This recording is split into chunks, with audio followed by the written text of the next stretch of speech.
I'm standing in this energy field, and it just shot all through me. And I knew just what it was like to be a peacock. Literally, I could feel it. I could somatically feel the tail out there and all the intelligence that actually goes from the peacock's body out into its tail and how it can then manipulate it. And I just stood there for a while, just being a fucking peacock, Welcome to Voices of Esalen. I'm Sam Stern. Today, my guest is Ken Robbins, a longtime somatic Gestalt practitioner, couples counselor, and integral member of the Esalen fabric for more than 30 years. Ken was a direct student of Dick Price, Will Schutz, and Jessica Britt, among many others. And in time, he developed his own potent kind of synthesis, a deeply embodied, trauma-informed approach that honored the cellular intelligence of the body as well as the transformational potential of relationship. In this conversation, we talk about his violent and rather impoverished upbringing in post-war London, the years he spent wandering the globe barefoot as a young man, and his eventual landing at Esalen in the late 1960s. Then we'll go into his early exposure to Gestalt and encounter work, how he developed a somatics couples practice rooted in deep vulnerability and radical presence, eventually earning him the nickname Dr. Love at Esalen, and the role of contact over control in real human transformation. Born into a violent criminal background, extreme poverty, left home when I was 15. As soon as I could forge the documents to get a passport, I left the country, London, where I was born, and headed south. Completely ignorant, had very little education. I mean, had education, but it didn't sink in because of all the trauma I had. ADHD and, the whole alphabet there, one way or another. Extremely hyperactive, which was my savior. I mean, hyperactivism is really climbing anything and everything and running and throwing and jumping kept me sane, in the street as a kid. So that's a somatic wisdom, by the way, that I'll get into when I talk about my work. You're born in like mid-40s or early 40s? In 1944. To make it even worse, 9/11, 1944. One of the biggest bombing raids of the entire Second World War. Yeah. And in those days, the war policy was that if a baby's being born in a war, a bombing raid, you immediately remove him from the mother to a whole separate building, keep him there until the bombing raid is over, completely in a shelter, in the hopes that either that kid would grow up to contribute to the war effort, be a soldier, or the mother would survive to have more soldiers. In my childhood in the slums there in London, everybody was traumatized by the war. Not least the young men who'd been in the war and came home. Because the time I was about 4 or 5 years old, all those men were home, the ones that survived. My grandmother made me clothes because we were too poor to buy any. I was raised by my Victorian grandparents. And she made them out of dead soldiers' clothes. And because the Salvation Army would give those clothes away to people in the ghetto. But they were all made of rough tweed. And so that would make my neck and my thighs, because we always wear shorts, in that wet, foggy London climate, they would be raw and bleeding. If I complained, she'd just whack me. So, that was, I grew up kind of like Oliver Twist. When they would have a party, which would inevitably, when my grandfather had found something, quote unquote, that had fallen off the back of a truck. Because people in the ghetto, I didn't know anybody who wasn't a small-time criminal. Getting by the best way they could. He was lucky. He'd go to the pub first, get drunk. Then he'd buy a barrel of beer, a small barrel, and he'd put it on his shoulder so that he could heft it down. He's a tiny little short, stocky guy, but incredibly strong. And then he'd invite his friends back from the pub. They'd come home, open the windows, even in wintertime, front door open, and anybody in the street could come in and there'd be a party in no time, And then at some point, I'd sit out on the stairs, and these guys would sit on the steps. They'd throw up in the passage, and then they'd sit there, and I'm sitting there next to them, 4 or 5 years old, and they'd start crying and telling either about the horrors of the war or some woman that they'd lost or something terrible in their life. And I found it fascinating. I didn't hardly understand a word of it at 5, but I could feel them. And I could feel their vulnerability that introduced to me, I didn't know at the time, somatically, not cognitively, what vulnerability is. and the experience of it. And it seeped in. Because up until 5, I'd lived such a brutal life that everybody was the enemy, including my own family. My poor dear mother, who had very little to do with it. At age 17, working in a munitions factory, she got pregnant New Year's Eve. Can't be pregnant, not married in those days. So she, being so poor, we couldn't afford to go to some backstreet woman to create an abortion. I said, we. Did you hear that? That's interesting. I do feel somatically, not a collusion with her, but a connection, even as a fetus now, at this age. So the traditional way for the really poor people was the woman would drink a full quart of gin in one down. I mean, just glug it right down and take the hottest bath they could take. Well, nobody had a bath, but you get a zinc tub from somebody and you sit it up above your navel and induce the miscarriage. And there I am apparently clinging to her. So then I hung on. I was born in that huge goddamn bombing raid. Like, it wasn't very welcome to me so far life, you know. And then my mum leaving when I was 4. I had a little brother who was 2. And we were left to deal with our Victorian age grandparents who were violent. They were loving people, of course. My grandfather nearly killed me twice. I mean, literally nearly killed me. Hurled a chair at me one time in anger when I was running to the door to get out of the room. He hurled it at me. And just as I had to step to the side to get the door open, the chair rammed into the Victorian Times door, where they had inch-thick panels of wood, and split it right down the middle at head height for me. Would have surely killed me. And he would have been mortified. I mean, I know he cared for me. But that's what ghetto life is. So I just had very little money, but I got out of the country and headed south because at least I knew that it'd be warm down there and I could sleep on the ground, which I did for nearly 6 years. And I slept on the ground a lot of the time, ate what I could find, lived with indigenous people from time to time. Where were you? The entire world. Yeah, I mean, from London to Morocco to all the way across North Africa, all through the Middle East and Near East, Turkey, Afghanistan, India, Burma, Northern Australia, where I lived like kind of Crocodile Dundee in those days, out in the bush. Rio de Janeiro, the great wild festival there, completely unregulated in those days. Very dangerous, full of witchcraft and abductions and all kinds of things, but fascinating. Managed to get through Bolivia and spend the night a couple of nights actually, in a town where they just shot Che Guevara. And since I had long hair and a beard, they presumed I was one of his men. So people who were spitting on me or wanting to take me home and feed me because, you know. Would this been in the early 60s? Yeah. I left the country in 64 and finally finished my travels at the end of 69. Anyway, if you hitchhike long enough from the Amazon, hitchhike north long enough, you come up Highway 1. And guess what's on Highway 1 in 1968? And when I was dressed in Indian clothes and I had Amazon feathers in my hair and Tibetan jewelry and all kinds of stuff. Sounds like you would have fit right in. Well, I did. But I was afraid because I was treated badly in much of South America because in those days, the indigenous people were really looked down upon. And I looked like someone who was empathetic to them, which of course I greatly was. I come up Highway 1. And so when I got across the border to Tijuana, in those days, you could stand on the freeway and hitchhike.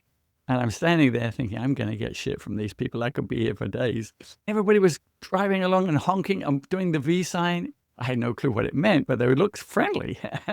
I get a lift, come up this way. I was dropped off at Esalen by some people who were coming to Esalen in 68.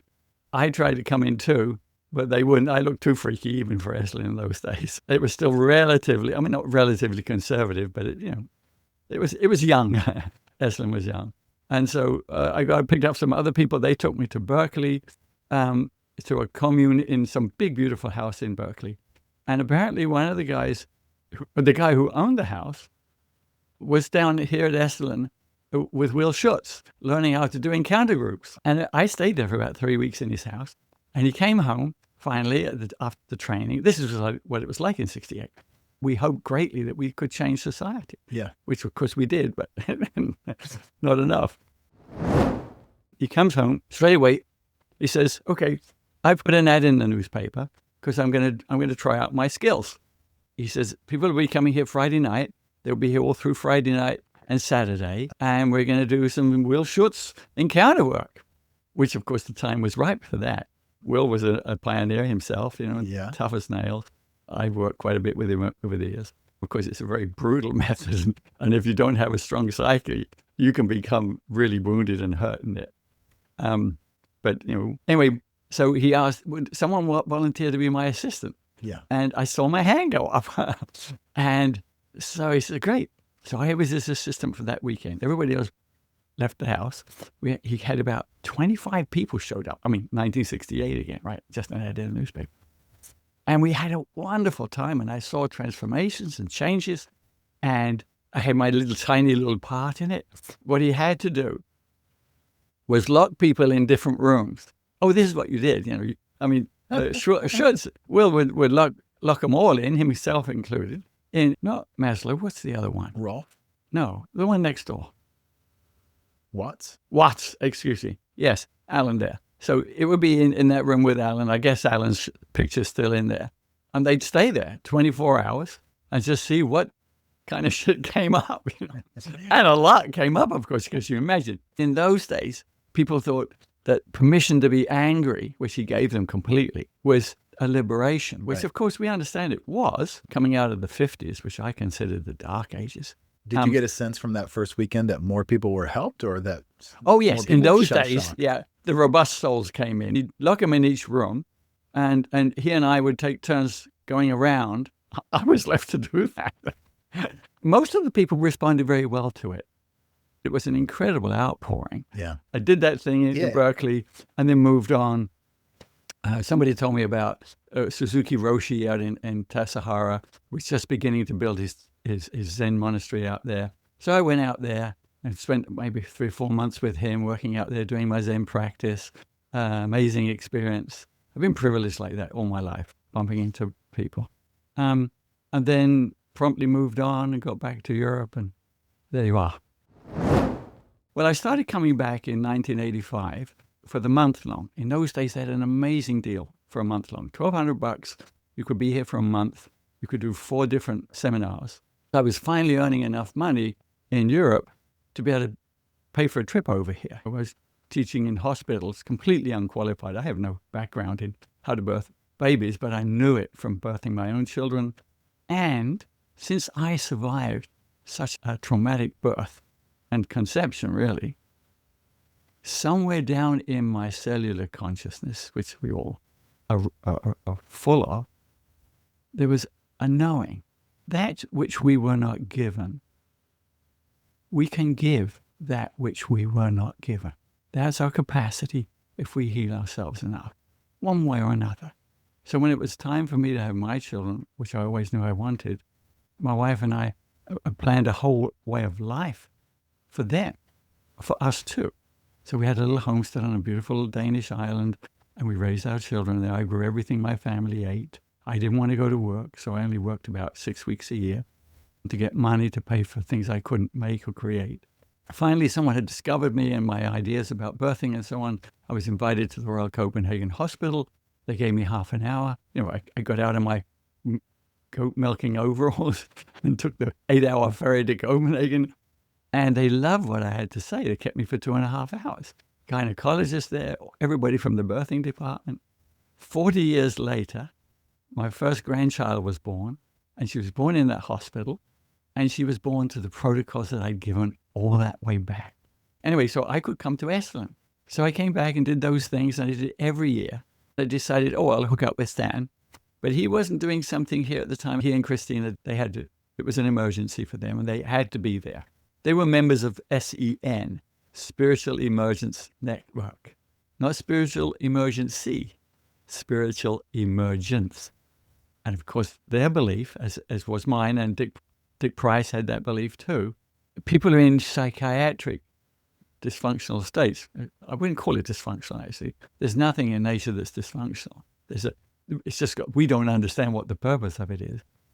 And Dick, having suffered so much with his electroshock, etc., they created this tiny little group, and I became a member of that group. and we were spread all over the world. But it was that if you don't believe that this person is in a crisis, and you can be present enough with them long enough, they will find their way back to their own self-embodiment.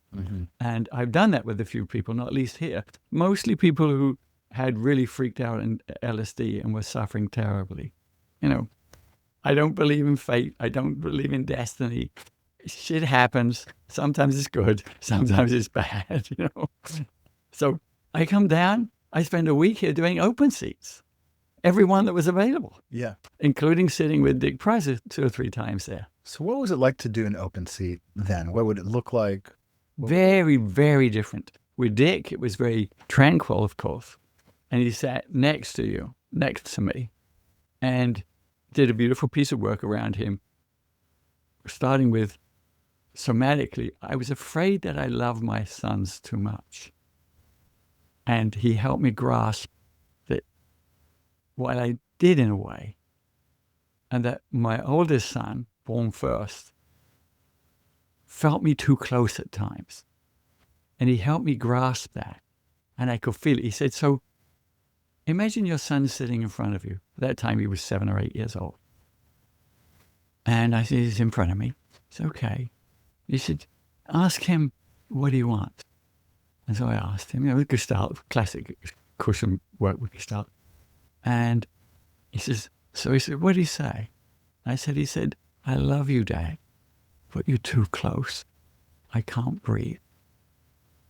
My words, of course, but translation.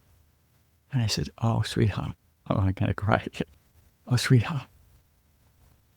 You just let me know anytime if I'm getting too close. I love you so much. I'll give you whatever space you need. He says, yeah, but don't too far, not too far. And that's when I learned about invaded and abandonment, which is a core part of my work now with couples. Anyway, it was beautiful. Changed my life in that way, and how to relate to my son. And fantastic. So that was very tranquil and soft. Jessica Britt, on the other hand, you've heard of Jessica Britt, I imagine. I know Jessica, yeah. Yeah. Well, beautiful woman. I always remember she had what I thought was these hawk-like eyes, really dark brown, sharp eyes. And I was in an open seat. I think it was the last open seat I was going to do that week. And I was kind of tired and fatigued from all the open seats, a little OD'd. And I'm in a group in Watts or in Maslow. I think it was in Watts. And she says, anybody want to do a piece of work? And I saw my hand going up again. Okay. We did a piece of work. But she was very confrontational.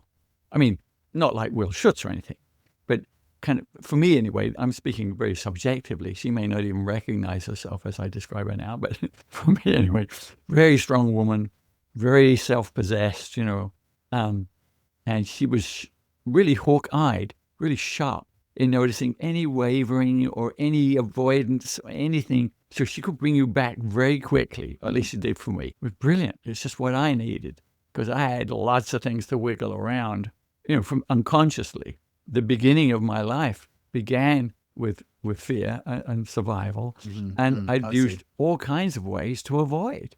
Traveling was a way to seek myself, but to avoid myself at the same time, of course, because you're distracted by all the adventures and danger and living on your wits. Well, luckily, growing up in the ghetto, living on the streets, perfect training for being able to survive, traveling around the world in those days, sleeping on the ground, very dangerous places, and surviving and living at Esalen. Not too different in some ways, When I got here, and I did that work with Jessica, I got to the place where I had this self-loathing, and I could see an image of myself. She asked me, and I said, yeah, I'm about 8 years old. I'm standing on the street corner of that awful ghetto street where I loved and played and feared and fought and was terrorized by the older boys. And I said, and I've left myself there on the corner. And he's been there ever since. And she said, so can you relate to him? Can you feel his abandonment and his pain? And he said, yeah, but I hate it. And I couldn't get beyond that in the moment. But so she moved on to someone else to work with.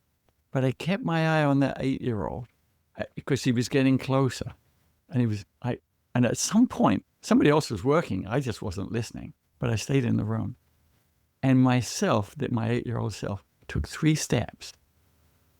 1, 2, and the third one, he stepped right into my chest. Yeah, literally into my chest. And I can feel it now. Actually, all around my knees now, my thighs, and partially my head, there's a summing and a humming of the vibrational union of connecting. You know a little bit about this. You and Richard. My upper chest, my throat, my jaws, all around my temples and up into my scalp were just red, scarlet red, and itching like crazy. What that is all the constricted vascular system where you constrict yourself to hold yourself from feeling yourself as a baby and a child. Because it starts from your lungs. You don't breathe the way you can because the less oxygen you have, the less capacity your cells have to send out the cellular wisdom to you, because you have to keep everything at bay, because contact with yourself is dangerous when you're a traumatized child, because you could become psychotic. Much better that nature gifts our children with the capacity to dissociate. Not a bad thing. They can disappear into games. They can turn a little twig into a boat, right? Sailing down the gutter in the rain, etc., etc. That's safety for them. And that lasted for a day and a half. And then I had to fly to Evergreen, Colorado to see my dear friends, Mike and Ann Moore. And they weren't home. And I get there. And at this point, I'm really in that enlightened place again. I have no hunger. I have no thirst. Full of energy, deeply integrated now with that part of me. And I get to that beautiful place up in the mountains, a big property, lovely sunny weather. And there's a lot of peacocks there. They have peacocks on their property. And I'm sitting there, took all my clothes off. I could feel my brain trying to interfere with my somatic promptings, which it will do, of course. And but I fended it off. And my somatic prompting said, go over to that particular peacock that's nestled in the grass there. Okay, I have no idea what for. I go over to the peacock, treading in the grass with my bare feet. And the peacock stays there. They're not that tame. And it stays there. And the prompting's still there. Okay, well, what do I do? Then I lift my foot and I'm about to step and tread and stand on top of this peacock. I was dedicated to being present with that. And just as I did, as my foot came down, each moment I had no clue what the next moment would bring, which is what the state of full embodiment is like. It doesn't matter what the next moment brings. It's all good. And it slithered from underneath me so delicately and gracefully, I never actually touched it. And including that great big long tail. And then my foot came down into this warm little nest of where its body had been. And my next foot stepped into it, all naked in the sun there. And I'm standing in this energy field. And it just shot all through me. And I knew just what it was like to be a peacock. Literally. I could feel it. I could somatically feel the tail out there and all the intelligence that actually goes from the peacock's body out into its tail and how it can then manipulate it. And I just stood there for a while, just being a fucking peacock, you know. And at some point, thought came into me, oh, I guess if I were a native, an indigenous person, I would then think the peacock will be my power animal. No. Everything's my power animal because I am. I'm really my power animal. When I finally came back to Esalen in 92, I was already in a place of separating with my wife, and I take off my clothes, go down to the tubs. I stopped for a drink of water at the little faucet that was on the other side in those days, a more ancient kind of faucet, water faucet, and there's a single tub right there. And I'm taking a drink. I'm naked, and I have this Amazon amulet on my arm. Everybody knew me for that. Someone sits up in the tub, and it's a woman, and she says, Ken! And I look up, and I say, Jonah! The woman's going to become my wife. I didn't know I was in love with her. I knew I liked her. The other previous times I'd met her, but platonic. You know, she was married, and I was happily married 6 years earlier. But she got divorced. She spent a year here now, working with Steve Beck in the garden. And but I never normally would do this, but I just stepped into the tub with her, and I put my hand on my heart, and I said, "I'm just so happy to see you." We had a wonderful time. We talked, and then that was it. And she went to dinner, and I went to dinner. I'm very focused on my workshop, so I go to do my workshop. She's with Christine Price's sister, Gail. Wonderful woman. Gail Price. Beautiful, wonderful woman. Jonah goes her way, and I don't see her for a couple of days. But each morning, when I wake up in the morning, she's in my mind. And before I've got up or anything, each night before I go to sleep, she's in my mind. And I'm thinking, by Wednesday, I'm thinking, there's something going on here. Usually it's the guy's the last to know, I like to say, And I think, oh, this is not good. I'm going to lay down and just check in and see if there's anything else that comes to me. And I'm not in any way psychic at all in any way. But I lay down and I say, what's going on here? Thinking, oh, I'll have some thoughts. No, I didn't have any thoughts. One word came into my brain. It was union. And it scared the shit out of me. And I said, no. I can't feel in love with this person. I'm still really working to try to be in my marriage. I didn't really want to give that up, even though it wasn't going so well at the time. I couldn't shake it. You know what? I'll go and look for her at lunchtime, and I'll tell her all about what's going on with me, and she'll ridicule it and tell me I'm an idiot. Really, I thought that's what was going to happen. And I go there, and I tell her the whole thing, and she said, but I feel that way about you, Ken. I just haven't told you. And so she said, look, I understand on Friday, the end of your workshop, you have a weekend free. Would you like to come up to my place on Partington? I have a little place up there. And I said, well, I've got a good dear friend I always stay with in Aptos, but yeah, I'll do that. And I go up there, and she drives me through the Big Sur night, because she came back way late. I was feeling terribly abandoned. And she drove me up through the bushes and the winding Partington Road. And we come into this house, and the downstairs is rented by some guy who's not there. And she's got this tiny little attic that has no electricity. Welcome to Big Sur. So she takes me up there, and we're walking past her bed around the corner to where there's a living space and a fireplace. She's walking past the bed, and she said, where would you like to sleep? Because she's going to make a bed for me, I guess. But true to myself, I said, with you. And without a pause, she just grabbed the duvet and the blankets, and we kept walking. There was no stopping. And we walked around to the fireplace. She said, look, you make a fire, I'll make the bed. We made love all night. The moment she put her hand on my body, it was electric, and I was a goner. We had 2 wonderful weeks of being in love. When it was time to go, I told her all along about my family. I said, what I have with you is what I want to have in my wife again. So I'm going back. I'm going to tell her about what's happened, and I'm going to ask her, can we work on it again, see if find another therapist that can help us, because that's what I want. And if she says yes, I'll let you know, and you won't hear from me again. It was a movie story scene, of course, both of us in tears. But she was wonderful. She said, yeah, you do what you need to do, Ken. I'll love you anyway. I understand. And that was so special for her to do that. I go home, tell my wife. She says, no, Ken, I'm done. I really am. Peacefully, Later on, she thanked me because she said, you know what? One of us had to say, it's time. And I couldn't. We still love each other deeply. So I started making plans to sell my little business and to say goodbye to my sons. And I wrote to Jonah and I said, this may last 3 days, 3 weeks, 3 months. I'd burned all my bridges. I didn't want any way back. Yeah. We came here. We moved into Perry's little trailer up Burns Creek there because he was in Germany. And we lived there for 5 years. I worked in grounds. I was never a work scholar. I was never anything here. Sydney Ocean let me come on the property, work for free because I knew all kinds of things about how to run a chainsaw and et cetera, et cetera. So I could be around Jonah.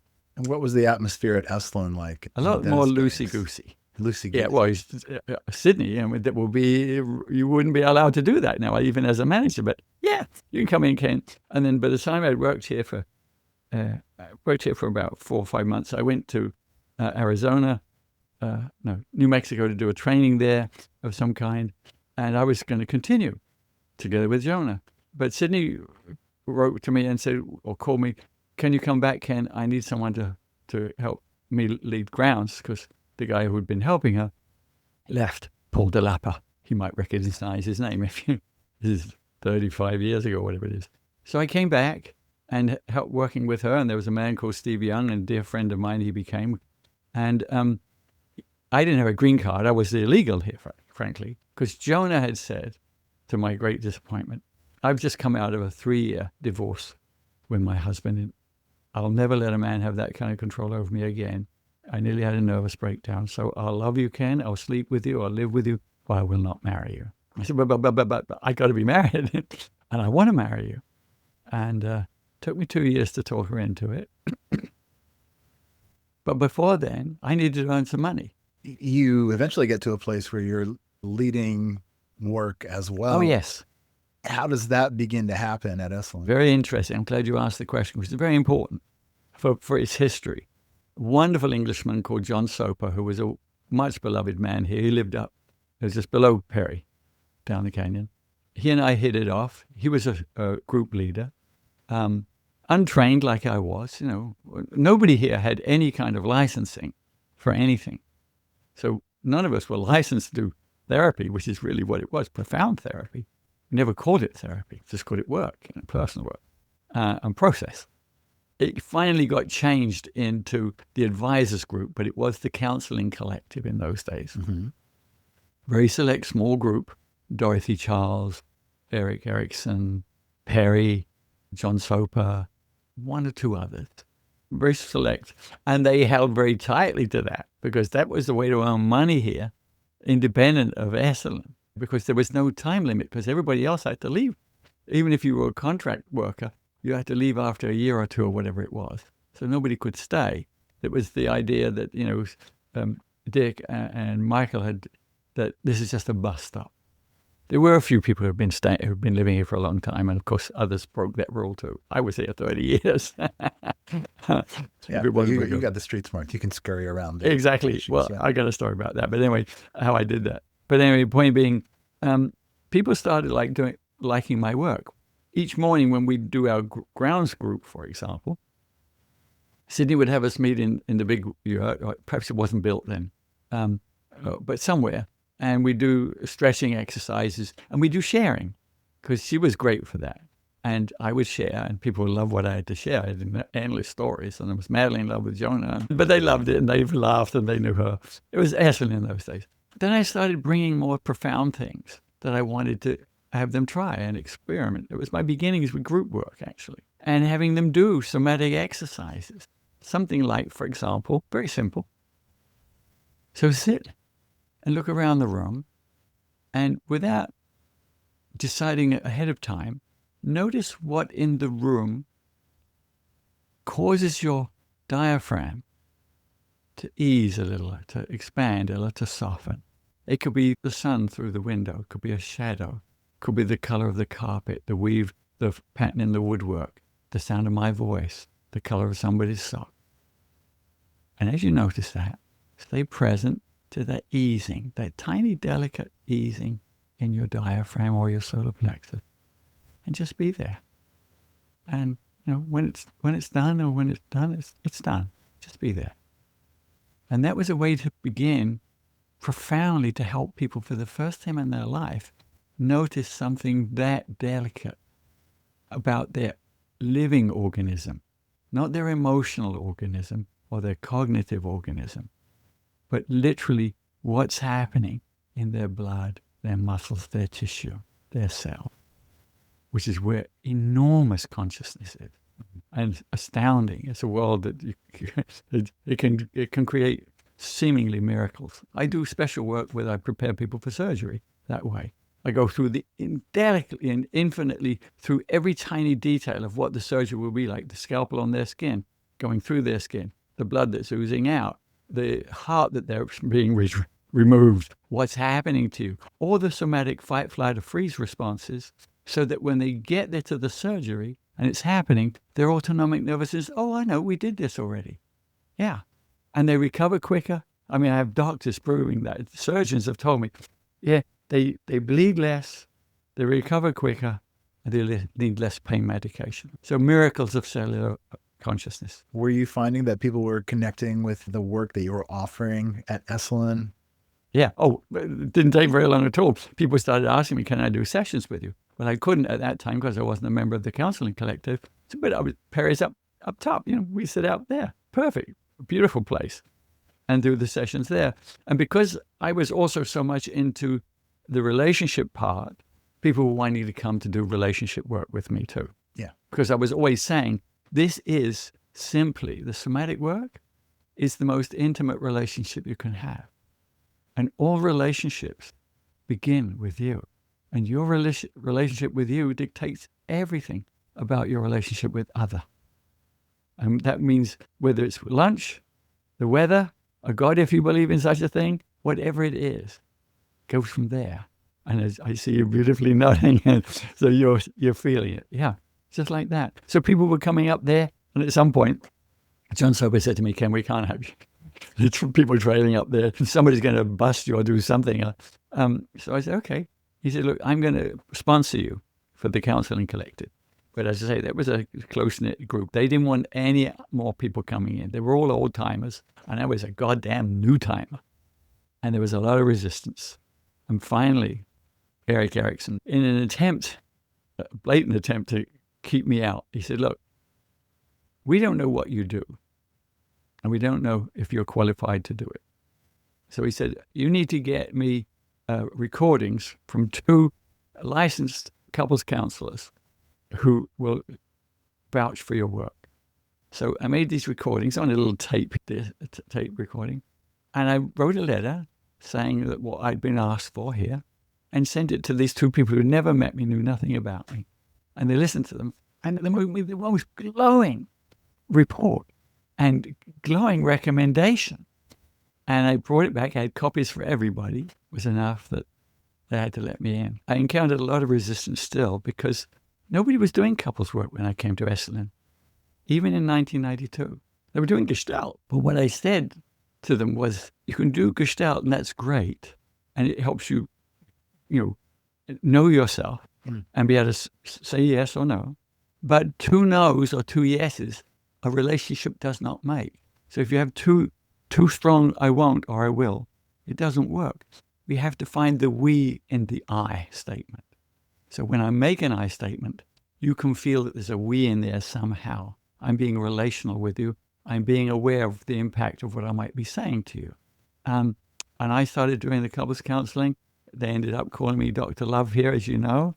I was very proud of that nickname. I didn't know that. Oh, didn't you know that? I'm happy to hear that. Okay. Well, yeah. I know a lot of people have gone to. Yeah, of course, a lot of people, unfortunately. And I loved it, every minute of it. And I'm still doing it now at 80, going on 81. I'll be doing it until I die. Sometimes I'm working with someone who's really got quite a serious trauma they're working with. And they can't breathe. Their breathing starts to shut down, which is part of the freeze process. If you're in an intimate relationship with someone that you deeply love, like a wife or a husband, you can go to those places, but from the threat of them, if you've had a fight or an argument, you can get a bad look, and that can start to happen to you. So if there's a predator looking for you, you don't want it to smell your breath. That's how you're going to survive. Doesn't mean to say that your husband or your wife is dangerous, but you are so emotionally invested in them, the way the fetus and the baby is invested in its mother, that only they can threaten you quite that way. And so pay attention to what's happening to your breath. And if it's shutting down, don't try to shut it down. Go somewhere quiet and let it be shut down. You won't faint. Notice what happens. See if you can be there. If you'll inevitably notice that you're going into your mind, because the mind wants to intervene and have control. Somatic work is all about contact. Control is not possible. Ask Pinochet, ask Putin, ask Hitler. You can't have control. You can have contact. And when you have contact, you open up a world to everything. The incredible cellular consciousness that we're all shot through with, because we're the stuff of life. That's how that happens. My hands are just tingling here right now. I'm feeling it. The stuff of life, yeah. What a glorious, amazing experience to be gifted with life. I had lots of love in my life. From people, from my wives, I say both. I love them both. They love me both. One romantically and one not. My sons, my grandchildren, people I know.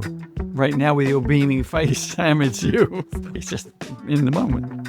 And so everything is about contact. And the more contact you can have with yourself, the more information you have to convey to your beloved, whomever that may be. And if they can go there, if you can find a mutual language for that, the abandoned, the invaded, the frozen, the fight, whatever it may be, that you can start to do that, there's a way you can develop a form of process for yourself that can help you move beyond those things. My wife and I have taught John how to do this. When we have a fight, and I'm really, my lawyer in my brain is proving that I do all the giving and she does all the getting, and she's almost certainly doing the same thing. Every couple does. Our practice is that once we finish fighting, and we fight passionately, not frequently, maybe once or twice a year at this stage, we go each to our own corner, as it were.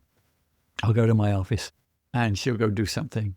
And it might be a couple of hours before our nervous system has settled enough, because the threat cannot be close by. There has to be space, especially where you can't see each other. And I can track myself settling. And then in my mind's eye, I'll have this image. It will come, I won't evince it. It'll just come on its own. And it's looking at my wife from behind, there's a particular curve of her shoulder and her hip that is very attractive to me. And as soon as that shows up in my brain, I go, I can feel it in my belly. It all softens. I go, yum. I think I'm ready to talk. Because until you're in that place, you're not really ready to talk. And if you try, you'll often end up fighting more about the same thing. And then the whole idea is that when you're separate, whether it's 2 hours or 2 days or 2 weeks, your obligation is to identify what was it the other one said or did or didn't do that felt threatening to you, somatically threatening. You recognize the cognitive threat, which is all bound up in the spaghetti of emotion and projections about what you did and how bad you are, blah, blah, blah, blah. But your soma knows nothing about that. It will only help you ease into a greater awareness around, what was threatening to me about that because of me and where I come from and what happened to me in my developmental years. And when I have access to that, I can describe it to my wife, or she can describe it to me. And there's immediate empathy. I say, sweetheart, I love you. I would never want to do that to you. It's a contradiction. I was just saying such and such, or I didn't realize you had that sensibility, because I got different sensibilities. And there you are. Again, thank you so much for opening up today. It's been so fun to talk with you. Yeah. Well, thank you, Sam, for giving me the opportunity.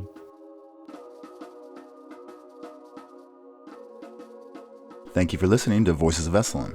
This episode was produced in conjunction with Shira Levine. Our theme song is by Nico Holloman. Until next time, be well.